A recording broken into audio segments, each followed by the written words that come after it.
بسم الله الرحمن الرحيم الحمد لله رب العالمين والصلاة والسلام على سيد المرسلين محمد وعلى آله وأصحابه أجمعين أما بعد. We were in Surah Hashr, and Surah Hashr actually has a lot of tafseer. There's a lot of points in Surah Hashr. Even in today, there's quite some points. I'm not sure how much we'll cover. We'll try to cover the 3 verses that we intended to, but maybe the 3rd verse we may not be able to. We completed verse number 6. We completed verse number 7. But there's still some aspects left of verse 6 and 7, or verse 7 at least. Today we will start with 8, and then 9, and maybe not, we'll do 10. أعوذ بالله من الشيطان الرجيم. بسم الله الرحمن الرحيم. للفقراء المهاجرين الذين أخرجوا من ديارهم وأموالهم يبتغون فضلا من الله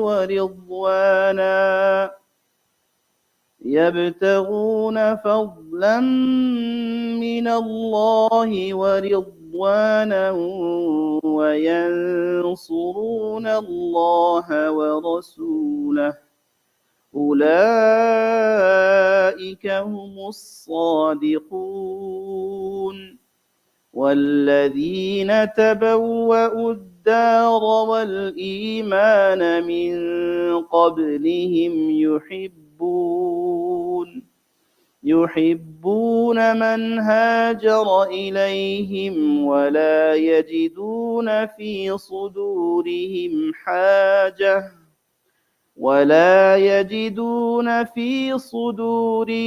حاجة مما أوتوا ويؤثرون على أنفسهم ولو كان بهم خصاصة ومن يوق شح نفسه فأولئك هم المفلحون. والذين جاءوا من بعدهم يقولون ربنا اغفر لنا ولإخواننا الذين سبقونا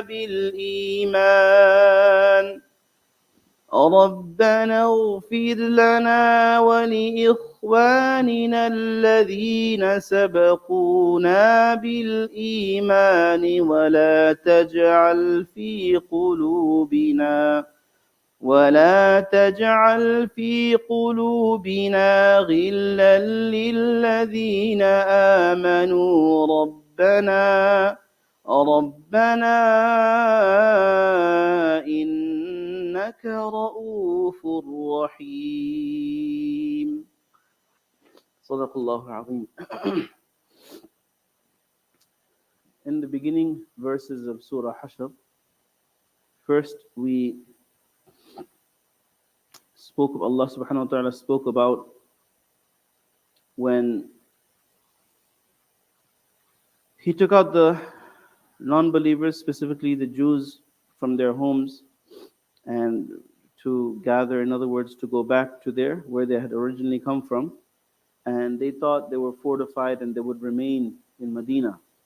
But because they were treacherous and they broke the treaty several times, Allah Ta'ala had ordained for them to leave. Ultimately, we said in the time of Nabi Sallallahu Alaihi Wasallam, who moved them out of Medina into Khaybar and exiled them to Syria. Some were still in Khaybar. Ultimately, by the end, he did say that they should leave Jaziratul Arab, the lands of Arabia. And in the time of Umar radiallahu anhu, he banished everyone following that command of Nabi sallallahu alayhi wasallam. And then Allah Ta'ala explained that this was better for them, right? This, because treachery today is what? Is punishable by death in any and every nation. But Allah is merciful, Nabi sallallahu alayhi wa sallam is merciful, so it wasn't death, it said leave. And what happened after that, that was one major discussion we had. Another major discussion, the Surah Hashr mentions about the wealth that is attained through war. And we discussed that for several weeks now. Wealth that is attained through war or through this incident, right? It's one of two categories, right? It has two names. That wealth which is through war, through fighting, through conquering, taking over, right? Some type of bloodshed maybe, then this is called ghanima. In English, you translate it as spoils of war. And the war that is attained, right, without fighting, right, either through some treaty or through an agreement, or basically it wasn't fighting, but it was given over or it was left behind, then this is also wealth as well. However, it's not the same as the first category. This one will be called fay, not ghanima, fay. In English, you can translate it as booty or leftover wealth. And the reason why it's important to distinguish between the two, because the rulings are different for the two. We went over that. In both categories, and then we went over the whole, and I would recommend any and everyone here to study Ma'arif al-Quran. These verses, this surah is very, very, very detailed. We had to summarize it. There's so much detail. I actually went over some more, and I said, this is actually worthy of speaking every word of amongst you guys, but it's too long. But beautifully, he captures the whole idea of the fact that the distribution of wealth in Islam, that Allah subhanahu wa ta'ala has ordained on the Muslims, there could be no other just system more just than this. And I only give you a small brief between communism and capitalism, and we're in between, but there was so much more that Mufti Shafi Sahib explained, so much more. The whole aspect of zakat being obligatory, the whole aspect of ushr, right, where you have to give tax on land, kharaj, tax on non-Muslim, ushr is tax on Muslim land, kharaj is tax on non-Muslim land. Some wealth, then he talks about some wealth Allah gives. The most important, Allah gives for free. The most important wealth that we need in our lives, Allah gives for free. He subhanAllah, he, what you call this? He distributes it so nicely. He says basically the most important wealth that we are in need of is air, water, right? This Allah gives for free. Then there's that type of wealth which is somewhat important, but not, as much as the first category. For that, you have to make a little effort, but it's also free. For example, food. In other words, you make some effort, you get it. It's not restricted to certain people. Then the third category of wealth, which is very unique, but is not needed. And that's for those who make a whole lot of effort. For example, gold, silver, mine, these type of things. It's not needed, it's just extra. So what is necessity, Allah gives us free. What is extreme necessity, Allah gives us free. What is somewhat necessity, Allah gives us somewhat free. You have to make a little effort. And what is not needed, Allah gives to those who make extra effort. But at the same time, it's not something that, all of these things are dunya, and Allah doesn't, He doesn't base success on any of these things. Subhanallah, right? This is very interesting. And then of the wealth that we have with us, some wealth, Allah makes the system in Islam so unique, so perfect, so just, that if you're rich, you are mandated to give some of it to the poor, right? And if you're poor, then you have to work your way to get some basic earnings, and you'll be given from the zakat as well. And then you'll be given from the sadaqah al-fitr as well. You'll be given from the sadaqah as well. And then those who want to give in general, you have sadaqah as well. In other words, He's made the entire system very balanced. Very balanced. And I mentioned this, I think, before. In 2-3 words, He captures the entire thing. He says, وَمِمَّا رَزَقْنَاهُمْ يُنْفِقُونَ. That which we give the Muslims, rozi, sustenance, they spend it. So in other words, now the Muslim cannot say, or anyone that follows Islamic economy system, right? Economic system. The Muslim cannot say, this is my wealth completely. It is Allah's wealth. He has given over it to me for supervision. In other words, why Allah will take me to task and ask me, account for every single penny and dime that I have. So it is my wealth temporarily, it belongs to Allah. Right? So a person can't claim all the riches for himself. Same time, he also has to give to the poor as well. So it's a very balanced system. But anyway, having said all that, it's important to know the difference between ghanima and fay. Why? Because ghanima, which was done through war, the mujahideen, the soldiers, they fought. So we mentioned this last week. Ghanima and its details are mentioned in Surah Anfal, in the 9th para, 9th juz. So if you go to Tafseer in there, you can find all the details of Mali Ghanimat. Right? We say no the Mali Ghanimat, but Ghanimah, right? Al-Malul, or Ghanima is a very specific term in Islamic law for that type of wealth that is attained as spoils of war. So it's very specific. It's not just random translation. Again, if you want to know details, you can go to Surah Anfal, and the tafsir of that you'll find all the details. Similarly, in the fiqh books, you'll find all the details. We don't have the time to go over here now.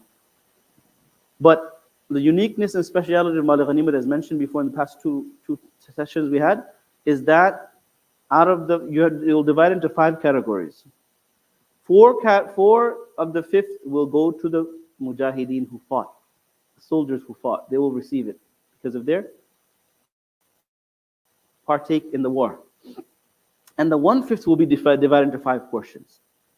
Right? One for Allah and His Rasul sallallahu alaihi wasallam. And what that simply means is this belongs to Allah, and Rasulullah sallallahu alaihi wasallam will distribute as Allah wills. Then you have the family, yatama, wal masakin, the poor, destitute, yatama wal masakin, wabn sabil, the musafirin, the wayfarers or the travelers. One category I'm saying.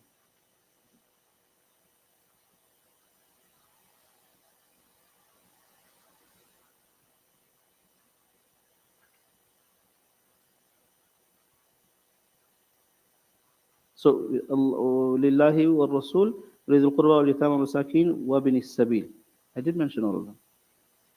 Allah and His Rasul, first category, dhil qurba, family members. Second, yatama, yatim and miskin, they're very similar, right? Yatim is orphans. The orphans will also get 1 share. I didn't mention the yatim. Masakin are the destitute, the poor, and ibn sabil, those who are travelers. And then he does mention the detail of why those categories get. Dhul qurba, the close family members, especially, it means those who helped the Rasul sallallahu alaihi wasallam in the beginning of Islam. What happens afterwards, they wouldn't get when Allah and His Rasul, when Rasul sallallahu alaihi wasallam passed away, and when Dhul Qurba also are no more. They're no more in that category anymore. Once Nabi sallallahu alaihi wasallam passed away, that tight knit family ties that helped him in the struggle for Islam, they become now general public now. So these categories, according to some ulama, would drop off. Then would be left. You'd have the yatim, miskin, and ibn sabil. And these are the categories that always would need help. Yatim would always need help. Masakin would always need help. And Ibn Sabil, those that are travelers or in the path. Just 1 second. So these people are always in need. Anyway, that's Mal Ghanimat. Then Fay, which we don't call it spoils of war. We call it either booty or leftover wealth. Wealth that they didn't have to fight over. The details and laws of Fay are in this surah, Surah Hashr. And here also, it's divided into same 5 categories. Same 5 categories that we discussed. Before we go first. Before we said out of the 5 categories, 4 would go to the Mujahideen, right? And 1 would go to the 5 groups. Here, there would be nothing allocated for the Mujahideen. And obvious common sense is what? They didn't fight in the war. There was no fighting here. It was gifted. It was given by Allah Ta'ala. Right? So now, they would be left out of this now. Now, the entire wealth of Fay would be distributed to those 5. The last one we divided 1/5, and we said 5 of the 1/5, or the 1/5 divide would be divided into 5. Those 5 would be the only ones receiving here. Again, Allah and His Rasul, sallallahu alayhi wasallam, lil qurba, family, wal yatama, orphans, yatim, wal masakin, the destitute or the poor, miskin, wabn sabil, and the wayfarers or the travelers. Again, same as that time too, same here as well. The first category being Allah and His Rasul, sallallahu alayhi wasallam. Again, what it means is Allah is the owner of this wealth. There's another point here. A person might say, to explain the concept of fight, I think we explained this, but I'm going to say it again. The word fight means return. The reason it's called return, ulama says, because what happens here, the wealth goes back to, so the understanding of this is, human beings are temporary owners of the wealth that they have. Yes? Even the non-Muslims temporarily own what they have. You cannot take it from them. Everyone has the right to their wealth. And Islam protects that right.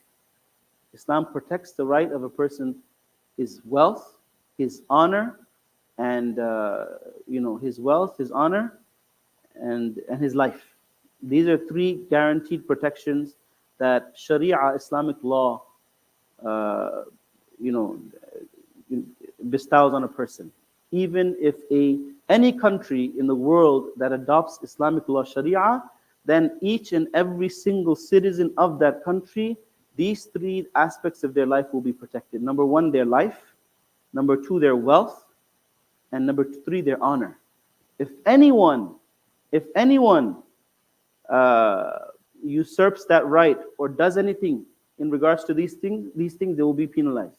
So even if a Muslim makes fun of a non-Muslim, in Islamic law, he can go to prison for that. Why did you make fun? Basically, you messed with the honor of a non-Muslim. Every single person, believer or non-believer, under Islamic law, deserves these rights. There's more, but this is the basic one. In Islamic law, every human being gets these 3 rights. If a Muslim takes the wealth of a non-Muslim, he will be penalized for that. He goes to court, he'll be taken to court for it. If he harms in any way, he'll be taken to court for this. So, every person under Islamic law, every person's wealth is protected. Every person's wealth is protected. The only time when that protection will be uplifted is when they rebel against any of the commands of Allah. Rebel against any of the commands of Allah. And this refers to any of the major commandments. Now a person commits their private sin, that's a different thing. But now openly a person speaks against Islam, Allah and His deen, right? Then they can get in trouble. If they follow their own religion within Sharia, no problem. Let them do whatever they want. They'll drink wine, that's up to them. They want to sing and dance and party, that's up to them. Under Islamic law, they can do all that. Because why? They're not restricted and bound by all the laws of Islam. Only the main laws that pertain to everyone. For example, you can't kill anyone. Right? You can't steal. You can't commit adultery. Some of these laws, it pertains to everyone. But other laws, most of the laws pertain to only Muslims. So if non-Muslims live within Islamic Sharia, they can do their drinking and their dancing and their partying. No one's going to stop them. They can watch their movies. No one's going to stop them. That's within their boundaries. But when they rebel against Allah openly, then they will be taken to task. Here in this situation, they broke treaty. Breaking treaty is not just a religious law. It's international law. You break treaty, you can no more remain in that land. You'll be kicked out. You understand what I'm saying? So when they did that, they lost that right of their protection of their wealth. Did everyone understand this? I forgot to mention this because it's very important. When they did rebel against Allah's law, and this is, again, not a law that is pertaining to only Muslims. If a Muslim was treacherous, he would also, same thing would happen to him. He'd be exiled and his wealth would be taken over. Same thing. So this is not something that all Muslims were unfair to the non-Muslims. No, no, this was something completely fair, and it would have been meted out to anyone that did this. So when they committed this act of treason, they lost their power, they lost the security of wealth, of one's wealth that is given, that is due upon them from Islamic law. They lost that power. Now the wealth is no more theirs. Fay means what? Fa'a, returns. It returns back to Allah now. The wealth is also not the Muslims. It returns back to Allah. That's why Allah specifically says, in the both in ghanima and in fay also, that if you look at verse number 7, ma afa Allahu, what Allah returned and gave back, ala rasulihi min ahli al-qura, to his messenger from the different towns. Who's this for? The wealth that Allah returned back to his messenger, who is it for? Falillah. It is for Allah. Walil Rasul, walidil qurba, wal yatama, wal masakin. Now it returns, the original owner is Allah, it returns back to him. It's no, they lost this right to this wealth now. It's no more theirs. It goes back to Allah. And this is also why Rasulullah can actually take from this wealth. Remember, Rasulullah can't take from sadaqah. Why? Sadaqah is the wealth of another Muslim. Nabi Sallallahu Alaihi Wasallam is not allowed to take anyone's wealth. But this is fay, it's directly from Allah, He is allowed to take from it. And this is also one of the reasons why, when He said, Walidil Qurba, Nabi Sallallahu Alaihi Wasallam's family is allowed from this wealth. Why? Because they're not allowed from any other wealth. Remember that masala? Till now, the family of Nabi Sallallahu Alaihi Wasallam cannot take sadaqah or zakat. We all know this, right? The family of Rasul Sallallahu Alaihi Wasallam cannot take from sadaqah or zakat. It's haram. That's the reason why ulama say this is the one time they are given that opportunity where they can take from the wealth that is given by Allah by means of this booty which is left behind. Similarly, by means of the spoils of war, which is attained through warfare. But over there is a very small portion, here is a much bigger portion.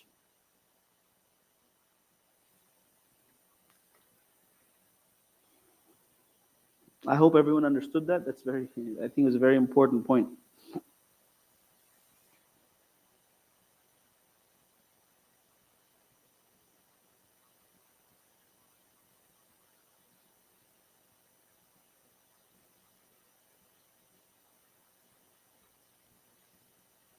And fay was in two incidents. I mentioned Banu Nadir. Everyone knows the surah is about Banu Nadir. The Banu Qurayza, that was ghanima. Banu Qurayza was ghanima. There was another tribe, Banu Qaynuqa'. Banu Qaynuqa', they also had fay. In other words, they were exiled, and the wealth left behind, that was mal fay as well. That was also fay as well. So now, till Qiyamah, whenever the Muslims go for war, again, when there's Islamic Sharia, there was once Khilafah and Sharia, and it will come back, inshallah. It's going to come back. There's no doubt. The difference is, how much effort we're making and when Allah decides to give it, and based on the iman and the amal of the mu'mineen.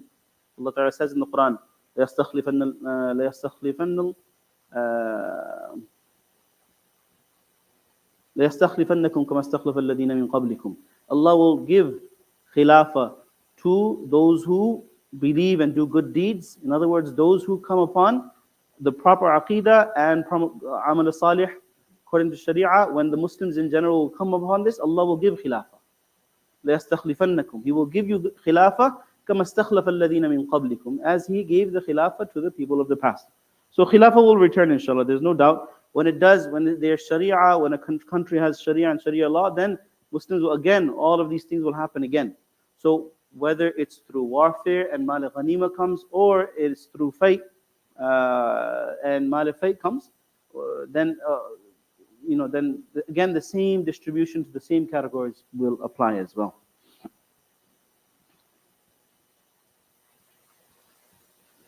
This continued on from after Nabi Sallallahu Alaihi Wasallam, from the Sahaba, and it continued.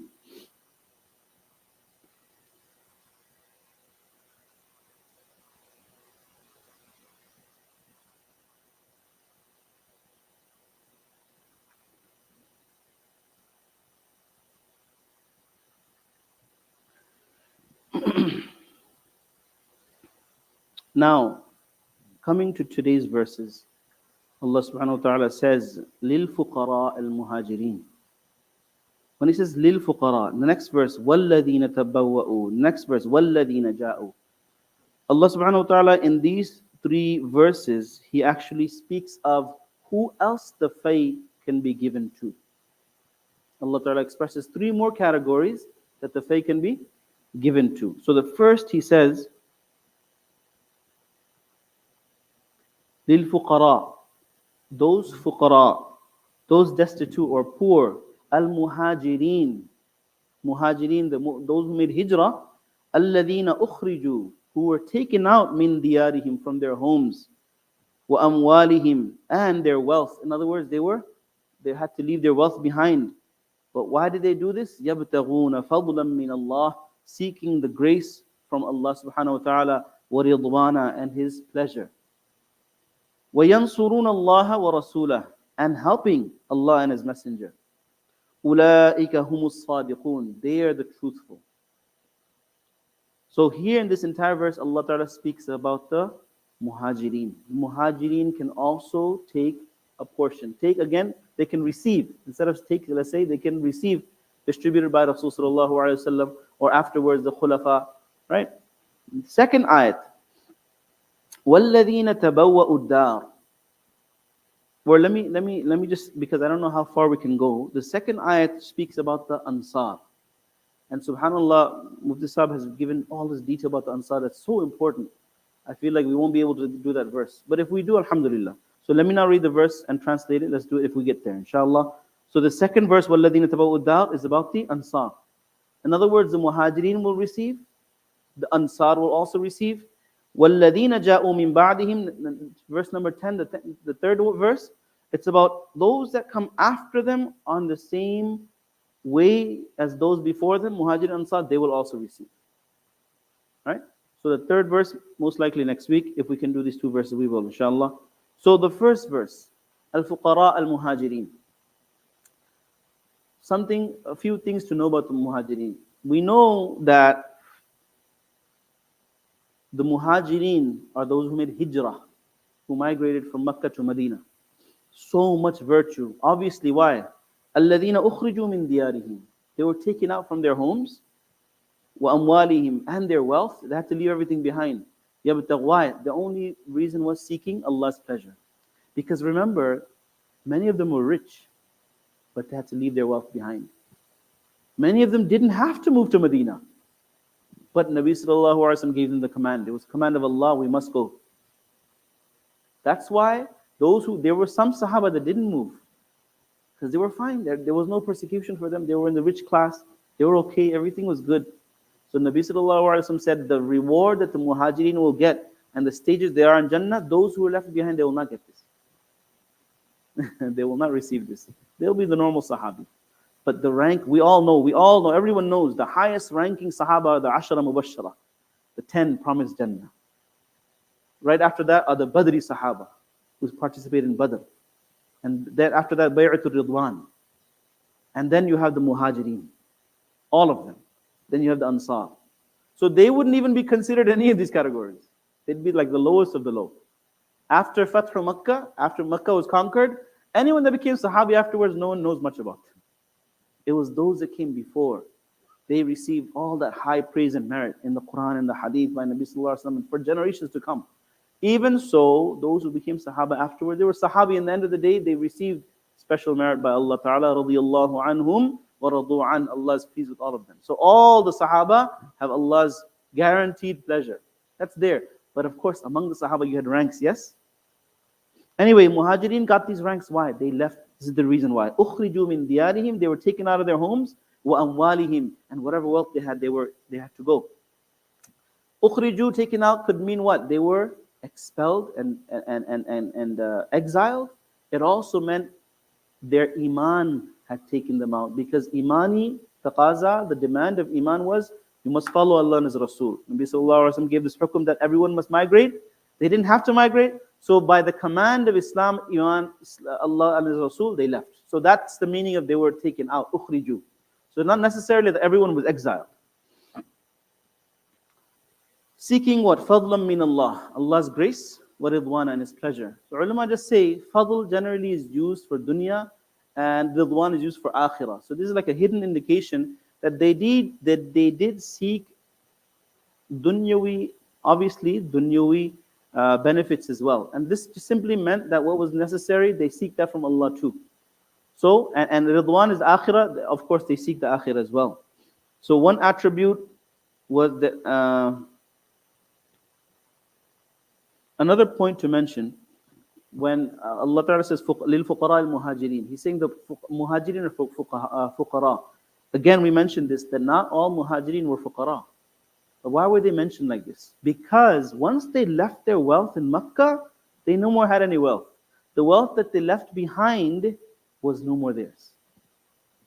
Was no more theirs. There's also a rule in Sharia as well. If a Muslim leaves behind wealth, he moves, he leaves, then if the non-Muslims take over that wealth, it's theirs. Legally. Legally, it's theirs. You don't have claim over that wealth anymore. Right? So legally, because you left it there, you left it behind, it's gone.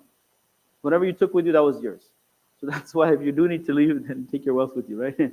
But anyway, so that's why they were all called fuqara, because once they left, they didn't have that wealth anymore. If it was given back to them, that's a different story, but it didn't belong to them anymore. Anyway, that's why they were all called fuqara also. So one aspect is they migrated, and we know how much, everyone knows how hard it is to move, but we move with all our things. Imagine you have to move and you can't move with all your things.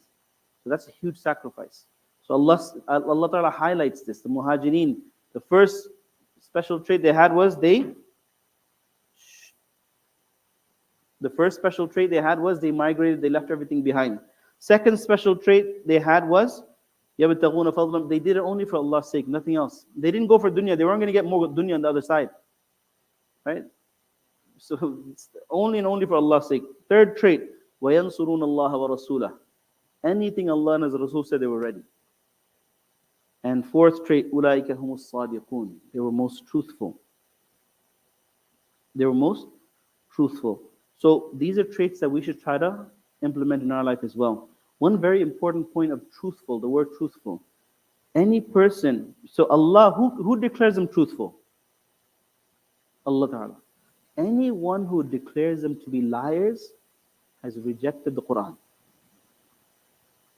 This is why some ulama say, this is why I'm not trying to create fiction, just listen to what I say. This is why some ulama say, majority of the Shia are not Muslim. Because it's one of their beliefs that the Sahaba all left Islam, or all of them besides 3 or 4. It's one of their beliefs that they were liars. So if a Shia has it, anyone, even if a Sunni says, Sahaba, they did lie, right? Well, one is you found some incident where a Sahabi said something, that's a different thing. But to say in general, Sahaba were liars, they lied, then this is very detrimental to your iman. You have to be very careful. Some ulama say you are out of the fold of Islam, you're no more Muslim. The reason why we cannot say all Shia are kafir, we cannot say it, is not right. Because many Shia don't know what they believe. But many Shia, those Shia that are not religious, those Shia that are not religious are actually Muslim. Because they don't know the religion. If you read the books of the Shia, their books, their Quran Hadith that they have these things that take them out of the fold of Islam. But because many Shias they don't know their deen. They don't know what's in their books. You know, sometimes they say in English, ignorance is bliss. This is one of those instances where ignorance is bliss. A Muslim doesn't know his deen, doesn't know Quran Hadith, it's not good. A Shia doesn't know Quran Hadith is a good thing. Same thing with you can't say the Qadianis, they're definitely kafir, but many of the Shia are not kafir. As a matter of fact, if you go to Iran, there's a lot of Sunnis living there too. Several brothers in Jamaat, they went to Iran, they said 1,000 Jamaats were going out one year. 1,000 Jamaats, subhanAllah. Anyway, that's a different story. So there's a beautiful point here. Anyone that declares Sahaba in general to be liars, then there's fear for that person's iman because of Allah's declaration. But if you find An isolated incident in some hadith or athar where a sahabi was maybe joking around with another one, maybe he said something, that's a different story. Now we go to the next verse, the Ansar. In the next verse, Allah Ta'ala says, وَالَّذِينَ تَبَوَّأُوا الدَّارِ, and those that made their homes ad-dar. They had, I'm sorry, I believe, I'm sorry. So what's hidden before the verse is the fight is for these people. So the fight is for the fuqara muhajirin who were taken out of their homes. And I mentioned this beginning, right? Same thing in this verse as well. The fight is also for those who tabawwa'u dar, who made their homes. Ad-dar here refers to Medina. They had made their homes in Medina. In other words, they were already there from before. Wal iman, and they made iman their homes. But this, what does this mean? Obviously, you can't make iman your home, but they adopted iman fully. It was engraved in them. It was a part of them. Iman was inseparable from them. So it's as if they what? Iman was, they lived in iman. Iman lived in them. That's why Allah Ta'ala used it. Such a beautiful way of usage here. Min qablihim, before the muhajirin. What does that mean? Muhajirin accepted Iman and Islam, but these people, they accepted Iman and whilst they lived here, right? It's not trying to say that they were more virtuous than the Muhajirin, but min qablihim here refers to before these Muhajirin came to Medina, they already accepted Islam. In case a person says, oh, the Muhajirin came, made effort on the Ansar, then the Ansar became Muslim. No, they were Muslim before the Muhajirin even came.